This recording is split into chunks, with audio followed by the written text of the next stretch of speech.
Welcome to Simis Nadan Kitchen and you're watching Simis Nadan Kitchen with Simi. ഇന്ന് ഉണ്ടാക്കാൻ പോകുന്നത് പച്ചമുളക് അരച്ച തേങ്ങാ ചമ്മന്തിയാണ്.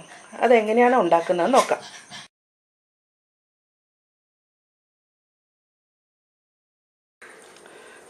തേങ്ങാ ചമ്മന്തി ഉണ്ടാക്കാൻ വേണ്ടിയിട്ട് ഇതിപ്പോൾ ഒരു മുറി തേങ്ങയാണ് എടുത്തിരിക്കുന്നത്.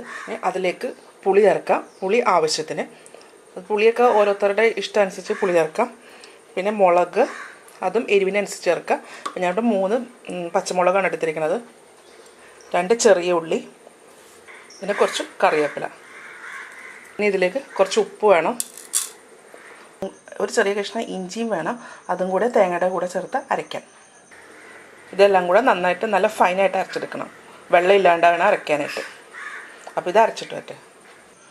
പച്ചമുളക് അരച്ച തേങ്ങാ ചമ്മന്തി റെഡി ആയിട്ടുണ്ട്. അപ്പോൾ ഇത് കപ്പയുടെ കൂടെയും ചോറിൻ്റെ കൂടെയൊക്കെ കഴിക്കാൻ നല്ലതാണ്. അപ്പോൾ ഇതെല്ലാവരും ട്രൈ ചെയ്ത് നോക്കാം.